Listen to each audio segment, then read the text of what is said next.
Well, hey there, it's Matt Adair. Welcome to the Five Factors Podcast, a conversation with leaders like you, where we want to help you build a great church and an even better life. Today, we're going to be talking about what's missing from your staff culture.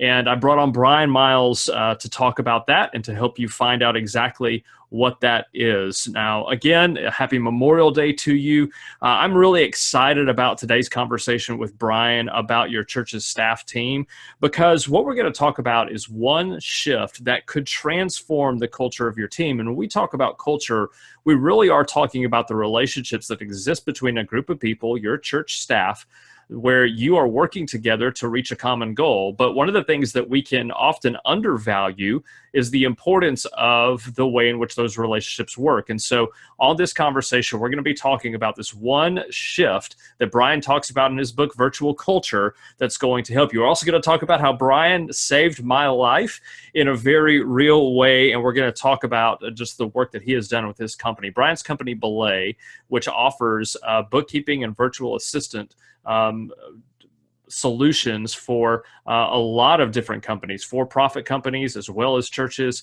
They have been named the top company culture by Entrepreneur Magazine. And so this is a fantastic conversation with Bryan. Really enjoyed my time with him. I think you're going to learn a lot. So listen well, take notes, make sure you grab some of the links out of the show notes, because we're going to add a lot of them in there, because we just want to help you have the right tools to be able to continue to grow and develop the culture of your staff team.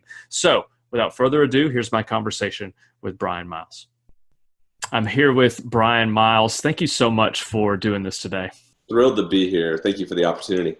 Yeah, and I really do need to say this, and I'm not exaggerating. Thank you so much for saving my life in some very real ways. That's a big statement. We had probably I spent months, way too long, trying to do all of these tasks and processes when we started my business. And man, it was just wearing me out, and way too many nights doing stuff that I'm not any good at, stuff I wasn't enjoying, and had heard about Belay for a while. And then, finally pulled the trigger and started a conversation that led to me contracting with y'all. And my assistant, Jody, is just, she's been a lifesaver. I love hearing that. Yeah. Yeah. I tell people all the time, we contract her for maybe 10 hours a week, but I feel like I get 40 out of her, which is, I think, speaks to her and how great she is, and but also to just the great job that y'all do as a company. So I look forward to talking about that more today. Yeah, thank you. Yeah, it's funny. When we were EA Help back in the days before we rebranded our businesses all into one called Belay, we knew that we had something with like at least pastors and other kind of busy leaders, whether they were a physician or a CEO or whatever. And it's funny because you say like the 10 equals about what feels like 40 hours a week. What we've actually found that we can factually back up today that I couldn't when we started our company is that we've replaced 30 to 35 hours a week on-site assistants with 15-hour-a-week virtual assistants. Yeah. And, it's hard to really make that claim, but today I can 100% factually back that up over thousands of customers. Nothing like data and research to back up intuition, right? That's right. Yeah, well, and I look forward to jumping in and talking about your book, Virtual Culture, as well, because again, for us as church leaders, I think that we are seeing just some of those things that I experienced in my business. I've certainly experienced in church world, which is where you're coming in and you're doing tasks, you're managing processes that maybe you're not any good at, you don't enjoy, or just there's way too many of them, and just trying to reimagine kind of the future of work. And that's kind of really what the book is. It seems like it's a manifesto about, hey, this is where work is going. And so look forward to having a conversation today about the application of that within churches. Yeah. But I want to talk about the fact that you really did start this company in like the worst time imaginable. Hey, why don't we start a company during the Great Recession? So talk a little bit about the story and kind of how this whole idea of what you've created got started. Sure. So my wife and I, Shannon, we were in nice jobs. And back in 2010, our kids were 2 and 5. And I was frankly just exhausted. And she was in a different way. For me, I'd worked for a church construction company called Kogan. And I was on their management team. I was responsible for 10 guys, and I was literally on 6 to 8 flights a week. I had a lot of day trips. I'd be one day in Orlando, next day in Boston, next day in central Iowa. And it was a grind. And, for me at the same time, I had just picked up a book called Made in America by Sam Walton, or the story of Sam Walton. And I realized that he had started his business of Walmart when he was in his late 30s. And at the time I was 35, and I thought, that's interesting. I guess I had just assumed that in my mid 30s, I had missed my window to start something. I now since realized that you can be any age and start a great company. Yeah. And I've seen that through other great entrepreneurs that started some really cool things in their 60s. And I'm sure there's others that I'll meet over time that are in their 70s. But anyhow, I was just exhausted. My wife was working for a Fortune 10 company. It was called McKesson, or is called McKesson. And her next move there was going to be a lateral move. Mm. And so we kind of got to a place where we started to talk about what it would look like if we kind of joined forces. I tossed out some ideas, and she said, I'd really think I'd like to do this with you. And my first thought was excellent, because I've seen her navigate very complex things in a project management capacity over a decade in a very large company. And I thought, I get that talent, and I knew my ability to sell and the network and to grow business. So I felt like we'd make a good team. So yeah, 2010 was an interesting time in our economy, which means that my friends and family thought we were nuts.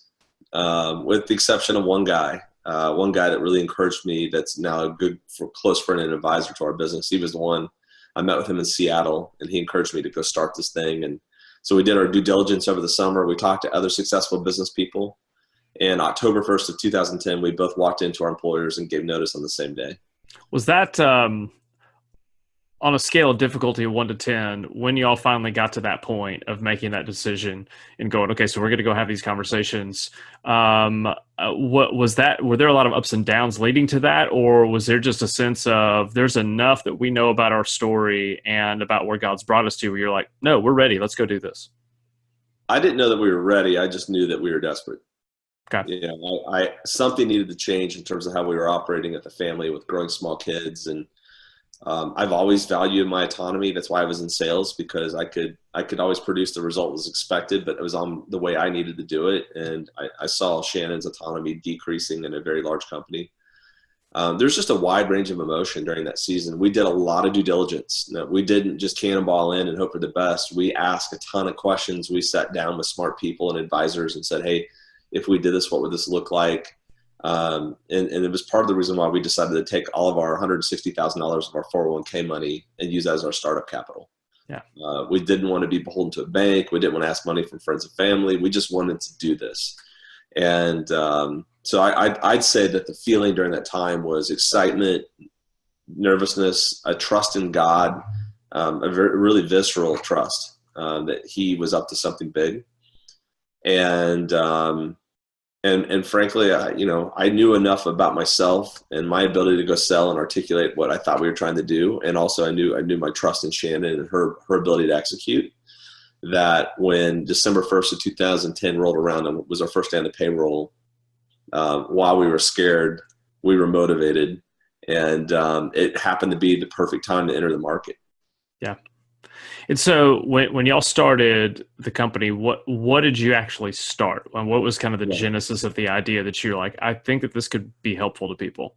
Well, since I had worked with churches and built and renovated churches and some pretty influential ones, I just had developed a good network of friends and influential people in church world. So our intent was just to do virtual assistant work with pastors. And that was our intent. And in our first month, we signed 4 pastors, and that was really cool. And or around leaders in church world. And so I thought, wow, we actually, this isn't just a concept. This is actually working, and we're starting to see the early innings of something like this. Well, 7 months in, so the summer of 2011, we got a phone call, or I connected with Michael Hyatt, who we call our Oprah. And he signed the next day after I spoke with him. We had like one point in his contract he wanted to negotiate. We agreed to that. And then he made one tweet, and my inbox filled up with sales leads with everything that wasn't a church. Wow. There were a couple of pastors in there, but it was attorneys and physicians and CEOs, you name it. And so from that point forward, we really spread quickly into other verticals while we continued to serve the church. We also have a bookkeeping business too that was pretty predominantly focused on churches. But since we relabeled or rebranded our business with Belay, we now serve for-profit businesses as well with their bookkeeping services. But in the early days, it was like we'd sign a contract, and I think, sweet, the margin on this just enabled me to pay the internet bill, or sweet, this covered the cell phone bill or our health insurance. It was really like touch and go, and it took us 14 months to actually get to break even, which I now realize that's really quick. Yeah. But at the time it wasn't. It was as slow as molasses. Sure. Yeah, time slows down in those moments. You're like, okay, so we need to get to the other side of this yesterday, and it goes slow. So when you started, and the idea of just going, I'm going to sit down with a pastor and communicate about the benefits and the opportunity of working with a virtual assistant, what were you seeing leading up to that point where you're like, this is something that you need, like, this is going to be beneficial for a pastor, for a church leader to have an assistant that wasn't on site? I saw a lot of things, really. I mean, I'd probably, for 7 or 8 years, I'd probably been in probably 100 churches a year, all sorts of churches and denominations, and worked with several, and got to know their senior leadership in these churches, so I saw a lot. And one of the things I realized about a virtual assistant that could help a pastor is pastors oftentimes are just lonely people, and they need an appropriate safe harbor to get things done. And they also are a mix of personal and professional, like every other leader that's out there. And then I saw a lot of pastors that had inherited secretaries they hated. To be honest, I never gave them anything because they just forget it. Asking is, worse than just doing it myself. So I knew I could disrupt the model. And then I saw something that was also very sad. I just knew too many pastors that were having affairs with their assistants. Yeah. And those are the ones we knew about. Right. And I just thought, well, why don't we put some distance between a pastor and an assistant? A couple time zones makes that a whole lot harder. Now, you can have an online affair, but, it just seemed to be something that was a practical need. And we've since realized when elder teams call us, hey, that sometimes is a way to mitigate this. Yeah.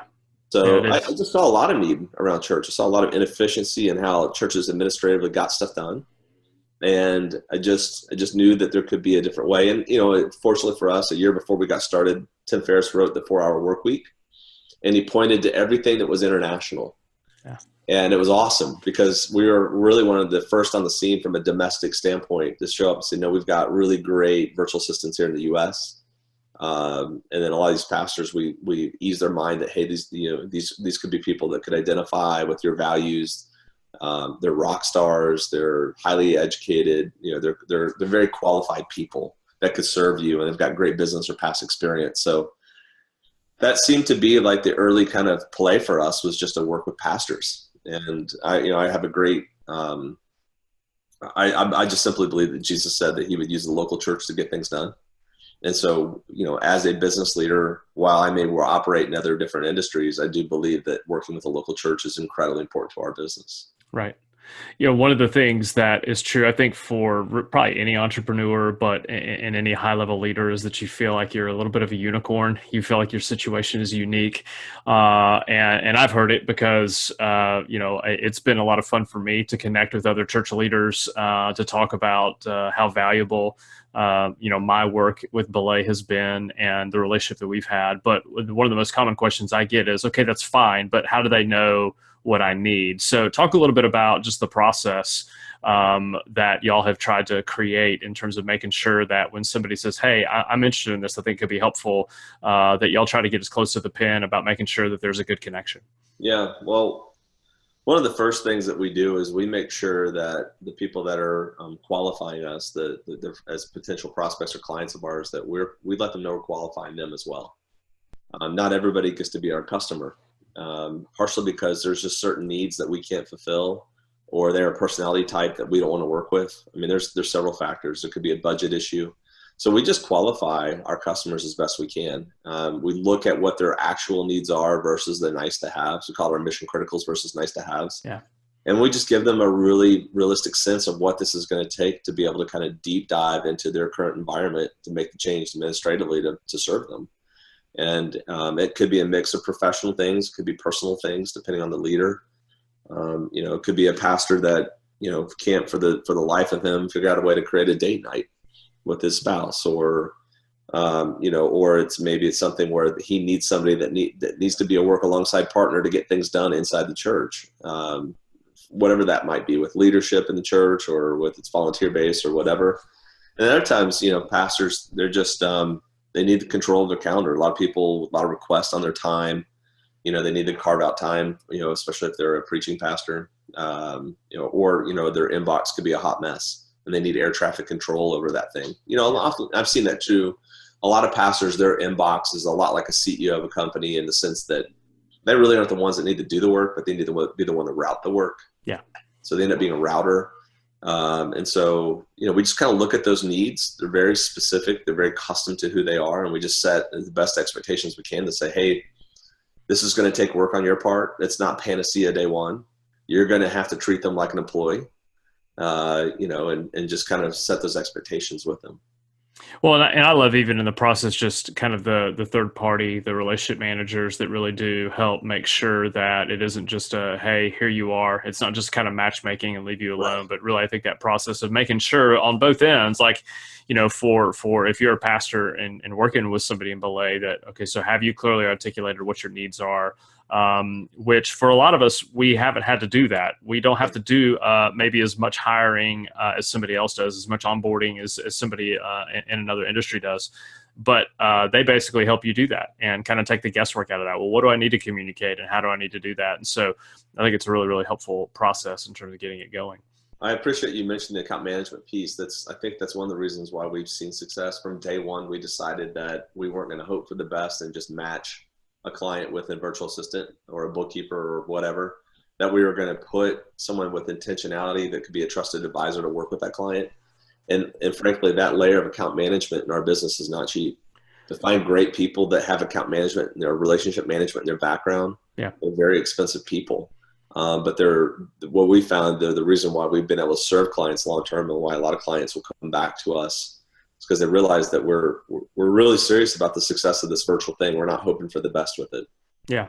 Well, and I know this, and I know one of my coaching clients works with belay as well. And first pass, about a month and a half in, just wasn't clicking. And it was a conversation with his relationship manager, and she was like, okay, we'll take care of it. And so even for people who on here who may struggle with the idea of having to just say it's not working out, and in that relationship, that transition, finding somebody who was a better fit because awareness had grown about what that pastor needed. And he was kind of like, it's not her fault, as much as it's like, I now know that I need this, and we're just figuring out that maybe this isn't the right fit. So I just love that process and just making it easy on the clients. The key, I think, for somebody that would consider our organization is just, are you willing to be open-handed? Are you willing to let us speak into your life in a very specific way about administration? Yeah. We 8 years ago, we couldn't claim that we knew anything. Today, we've seen so much across thousands of customers that we actually know, and we've got best practices to really encourage. And if a client will just give us about 90 days, let us speak into their life in this very specific way, we will be a game changer for them from a delegation standpoint. The productivity that they'll see, it'll astound the pastor. It really will. Yeah. Again, 10 hours, you get about 40 back. So it's huge. So at this point, how many people are working for belay?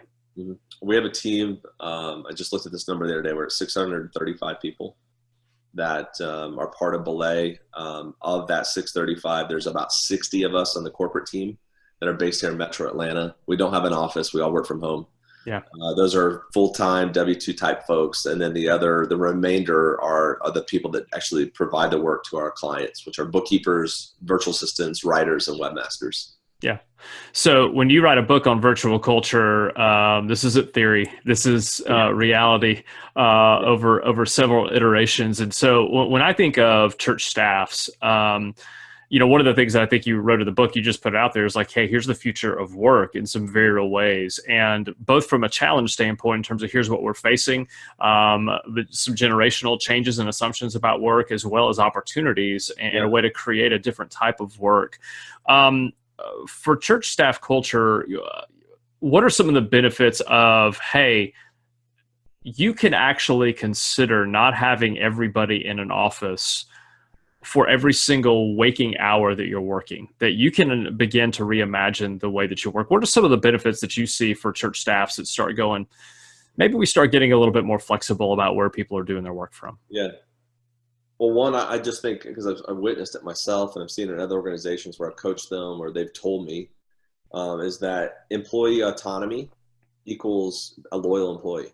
Mm. When you treat someone like an adult and then they have the opportunity to be able to go and have a little bit of flexibility, take their kid to a doctor's appointment. I mean, we have an employee right now that has a very crappy situation going on with their child. And frankly, she doesn't need to be working right now. She needs to be focused on that. And she's incredibly thankful that she has a job like ours where we trust her to produce the result and she's able to really be there for her family. And, there are just seasons of that. And I think employers need to recognize that. So I just personally believe that employee autonomy equals a greater loyalty to the company, to the organization, to the church.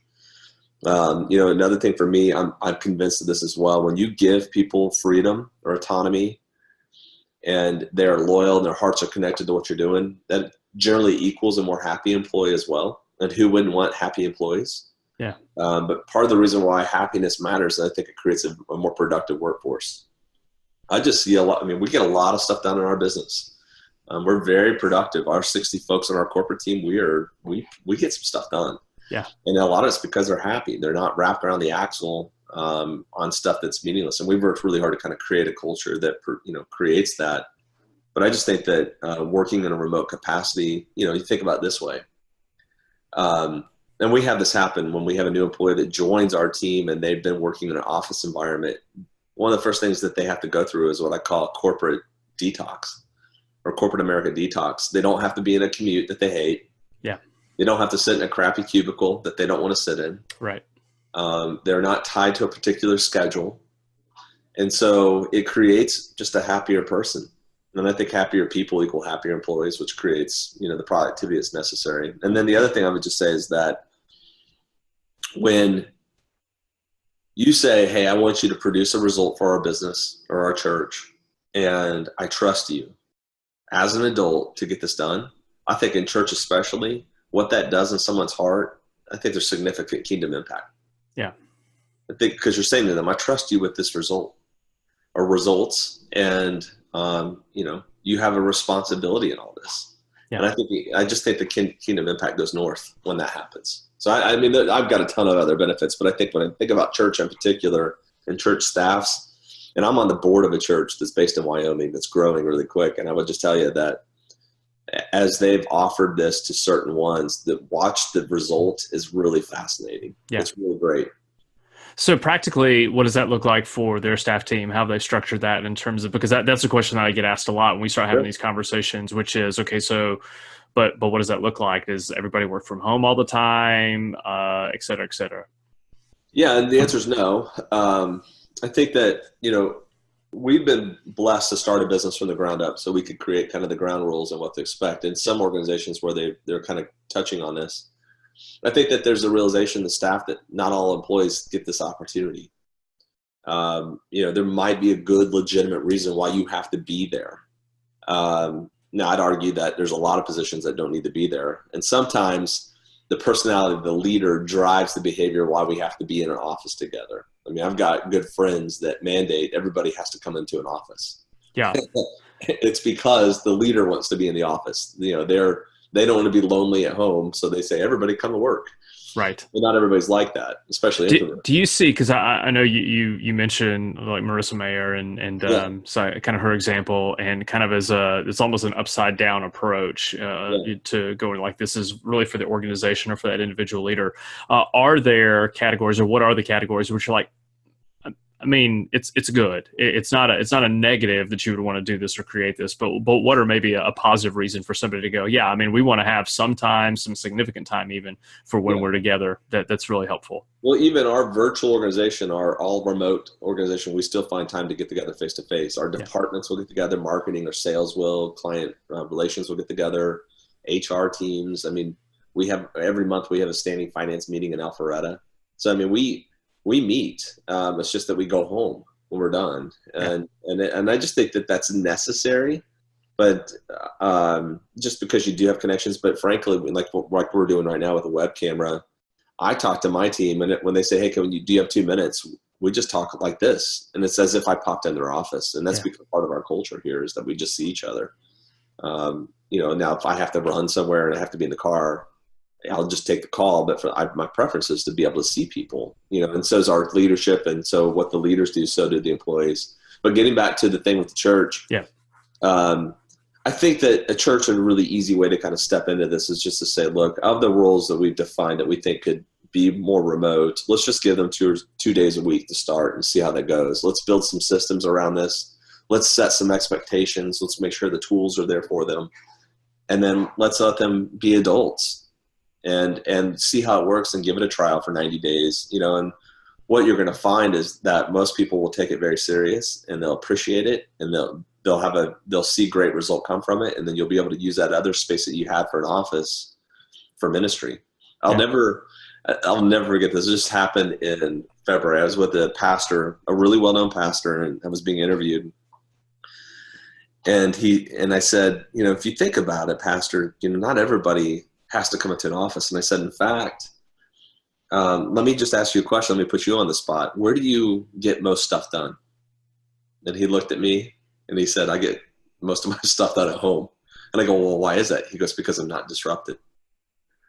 And I said, and how many offices do you have? And he said, I have 3 offices for one church. He has 3 campuses. Yeah. But he has an office at each one. And he's like, you can just see it. He's like, oh my gosh, all that space could go back to ministry.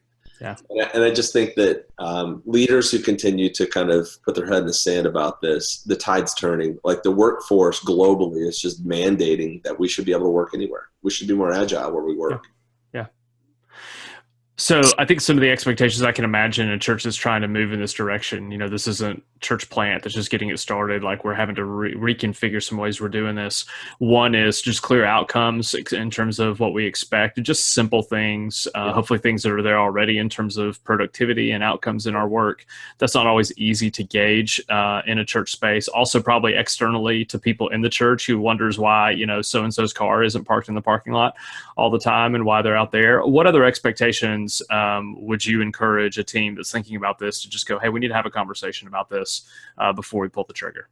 Well, I think that you've got to be, the basic foundations are everybody's got a clear job description. In our company, we call it KRAs or key result areas. If that's not there, then you can't really do this because everybody's got to be clear on what they're doing. Yeah. They got to know what the win is in their role. Once that's done and hopefully satisfied, I'd say it's, agreeing on the tools. Like everybody can't have a separate tool for how we communicate. Yeah. You've got to be you've all got to agree this is how we're going to play. Right. And, at some point the leaders just got to say, this is what we're going to do, and for the sake of scale, for the sake of doing this, we're all going to agree to work in this platform. I don't care if you don't like it or not. This is what we're going to do. Yeah. And once the team, and most people have no problem once they realize, this is what's really clearly expected of them, they'll use those tools. I think the other thing too is that for season time, especially when you start remote and it hasn't been kind of your base of your foundation, if you've grown as an organization, I think when you start it up, you've got to be intentional about over communication.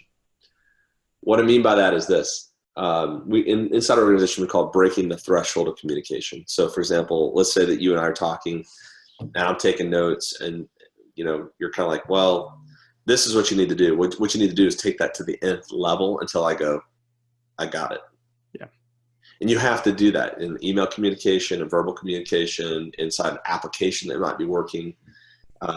You just everybody's got to agree to over communicate for a season of time. You don't have to do that forever, but you certainly have to do that with new employees, and you certainly have to do that with teams that are just getting used to remote.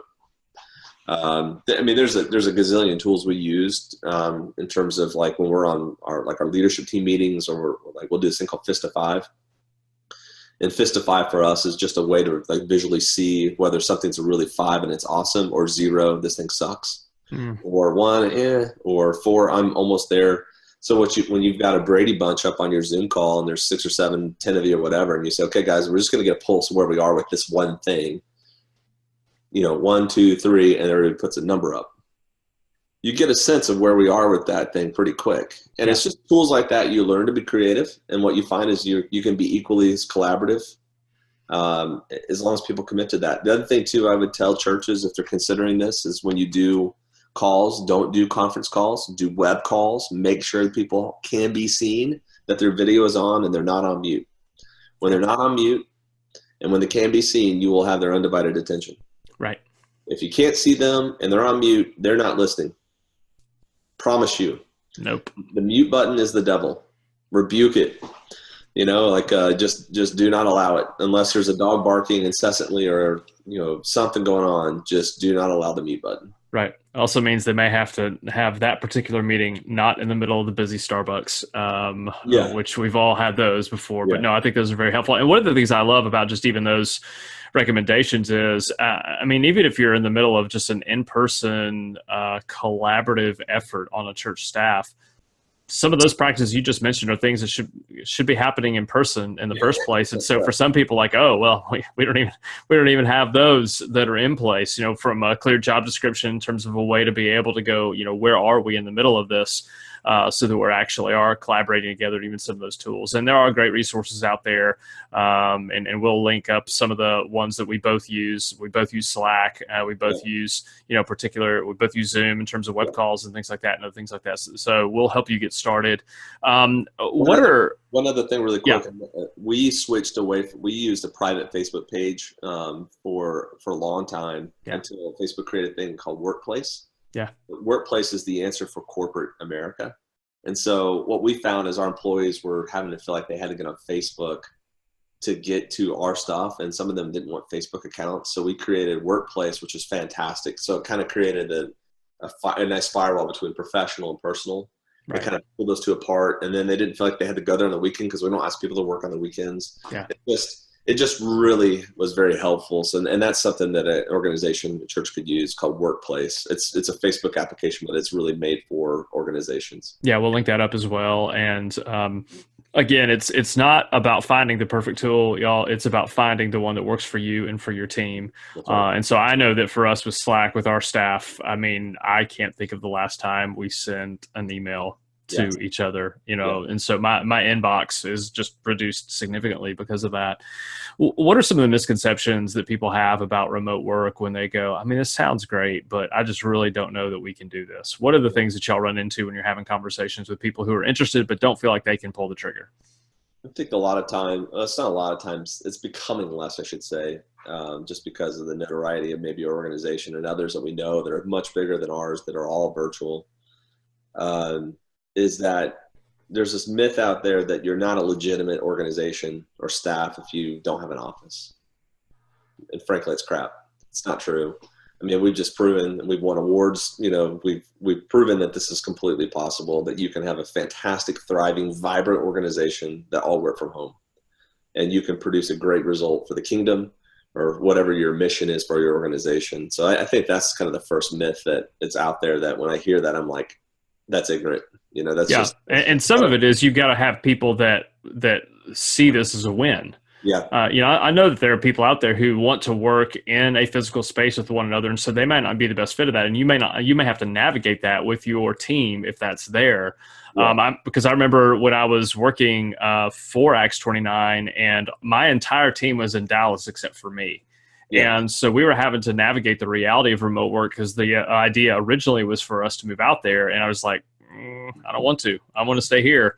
And so we had to work that out. And that was a real challenge. Like we had to work through that because we just had one or two people on our team that were like, I don't like this at all. So yes, I think it's finding the right people, but it works. And again, I do think you look at the results that you not only have gotten for other people, but what's happened for Belay and just the culture y'all have created too.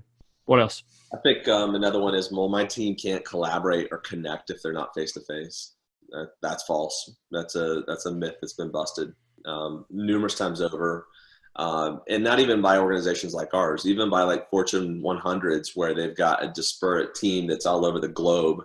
They've found ways to make these teams work together and produce multi-million, $100 million results for organizations by working remote. So the idea that your little or small organization out there has to be face-to-face in order to connect and collaborate, that's just false. It's just not true. And we get that one quite a bit.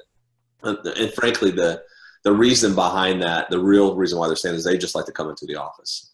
They like to be around people. They like to be able to see their culture. And the truth is, for us, culture is not an office. Culture is a common vision. Yeah. It's, it's something that we all have in common together. It has nothing to do with, a physical presence or physical office. The other one too, I'd say the third one is, and I'm seeing less of this, but it does creep up every once in a while when I talk to leaders, is that, people who want to work from home are lazy. I am one of the hardest working people you're ever going to meet, and I work from home. Yeah. And when I hear that that notion was there really big about 10 to 15 years ago. Oh, they're lazy. They want to work from home. They want to do laundry and watch TV. False. That is entirely false. Nope. I mean, my team is made up of hard-working people that produce great results, and they happen to work from home. So if you have that assumption, you're watching this or listening to this, and you think that people that want to work from home are lazy, give me a phone call. I'll make that wrong for you. You probably have more conversations where it's the opposite of where you're having to help people know how to unplug. Yeah. So instead of that drive and commute home and just get in, you're like, no, you have to decouple yourself. That's right. From your office or your workspace at the house and just get on to the rest of your day. Yeah, and especially, I mean, the opposite side of that extreme is someone that loves what they do and they can never untether from it. Yeah. And I think that part of that is the leader's responsibility to set the tone for that. Hey, you're not going to hear from me after hours or on weekends. If you do, consider an emergency. Yeah. I think the leader sets the tone for that, especially because we in church staffs, especially, I've seen it. You've got some people that are just on fire for the kingdom and they just love working, and maybe they don't have kids at the moment or whatever. And they're crazy about the church and what it's doing, but they're also going to kill themselves if they keep up that type of work, and especially work from home where they can, be cooking and checking their email. You got to shut this stuff off at home too. Yeah, absolutely. So if there's a church that wants to learn more about kind of developing a more virtual culture, we'll link up the book in the show notes, which is great. I've read it. It's been helpful for me, both on the business side, but in our church with our staff as well. They're going to buy a copy of the book, but beyond that, where else? Like, what's a good next first step? Maybe a first kind of mile marker for a church that has thought about it maybe. So this isn't a brand new idea, but they're trying to figure out how do we get started. Yeah. So first off, I thank you for referencing my book. I would say that there are some really good free tools out there on my website for the book. It's called virtualculturebook.com. Great. There's some really good free resources out there to consider. There's becoming a greater body of work out there kind of under the whole remote or virtual thing. So I easily go to Amazon and there's 10 great books out there right now kind of on all things virtual or how to build a remote organization. Remote by Jason Fried is a fantastic read. Yeah. For people that are considering this. There are organizations out there like Belay that do provide outsourced services to help you as you kind of are mitigating what that might look like. And there's this new breed of consultants out there that are working to help organizations think through what virtual looks like for their organization. So, those are great early steps or early innings to go look at this and how this can impact your organization. We've written extensively on it on our blog about creating a virtual culture. Of course, my book as well. My wife also wrote a book called The Third Option, and it's really geared towards women. Yeah. Where they can have both career and work from home and have success. Because oftentimes the assumption was you can't have success if you choose one or the other. Yeah. And that's not true. We've seen that that's not true over hundreds and hundreds of women that actually work for Belay. So I think that that's a really eye-opener for maybe a pastor with some female staff or a female pastor that is looking to really understand in a deeper perspective what work is, how it's impacting females that are female leaders in our country. Yeah, and I love Shannon's book. I've read it, have handed it maybe a half dozen copies to people just because it, and as a church leader, if you're listening to this, this is a tension that's going to exist in the lives of a lot of women in your church. And so this is, I think, a really, really helpful resource as well. And so I would encourage you to check that out also. One of the things that I run into when somebody, maybe somebody on your team connects a pastor with me because of my experience with Belay, there's an assumption that somebody's like, well, I'm not big enough. I don't have enough money. I don't have enough work to pass on to somebody. So for somebody who hears the idea of a virtual assistant and goes, I really could use some help, but I don't think that I'm ready. Yeah. Help them understand, like, there is a line in the sand somewhere, but where do y'all say that line in the sand is for somebody who thinks this could be a good solution for me? Well, the next step is to have a conversation with us. If they were just to go to our website, if you go to our website and then you just say, "Hey, I want to talk to somebody," we have a conversation. Just make sure that the timing's right, that you've got budget allocated towards it, that you kind of know what's expected from our side when we onboard our clients, the kind of the time commitment that's necessary. This is not a flip that you just turn over. This is a switch that you flip over. It takes effort. Yeah. It's like having a new employee join your organization, and so we just kind of set expectations and chat around that to make sure that they're a good fit. But it's just a conversation, and most pastors I meet, they don't mind a conversation. But that's something that I'd say would be the right next step at our website at belaysolutions.com. Yeah, that's great. Well, I want to thank you just kind of for opening our eyes to a new opportunity, both for our staff teams and then the possibility of even bringing somebody on as an assistant. I totally agree with you that I think it's an economic solution for a lot of us. It's a relational solution for a lot of us. One of the things that I've said is I have never been in the same room with Jody yet. We're going to make that happen at some point. But I feel like not only has she been incredibly helpful, but I do feel like she's a friend. And that is, from the church side, I've got that. But from a business standpoint, getting this thing started, it was immensely valuable. So, I'm so grateful and just want to acknowledge you for not only creating a different opportunity for you and for your family, but for every single one of your employees and for every single client that y'all serve, because not only does it help us do better work, but it helps make our life better. And so that had to start somewhere, and it started with you. So I appreciate that. Thank you. I personally love hearing stories like this and serving guys like you. Yeah. And female leaders as well. I mean, it's been an incredible ride so far, and I'm having a blast. I'm in my early 40s, and my wife is too. And you mean you can do that? You can make a difference and enjoy the work. Yeah, it's crazy, I know, but it's really rewarding to see it. Like, not only are we helping great people like you, but we're also putting people to work in our country. Great people that wouldn't maybe otherwise have that opportunity. Yeah. A lot of the people that we hired or that contract with for work, they've been marginalized by corporate America. It's a lot of stay-at-home moms, stay-at-home dads, kids of aging parents that they have to be home to take care of their parents. And we're finding ways to put them at work in a meaningful way. So it's cool when, it's great leaders that we get to serve, but, also providing meaningful income for people as they navigate their day to day and their the resources they have as a family. Yeah, it's great. Well, I appreciate it so much again, guys. Bryan Miles, go get the book Virtual Culture, and lots of links that we're going to have in the show notes to help you out as well. And it's good to see you, my friend. Thank you, Matt. Appreciate this opportunity. It's great. Well, thanks again to Bryan Miles for his time on this week's conversation. Would really encourage you to go to virtualculture.com. A lot of free resources there, link to buy Bryan's book. Would also encourage you, if you're interested in learning more about the possibility of working with a virtual assistant, to go to belaysolutions.com and just to get more information. And I'd encourage you to set up a conversation if you feel like there's any possibility that this could be a right solution for you. I know that when I made the call to Belay, I didn't think I was ready yet. I was starting a brand new company. We weren't exactly swimming in money.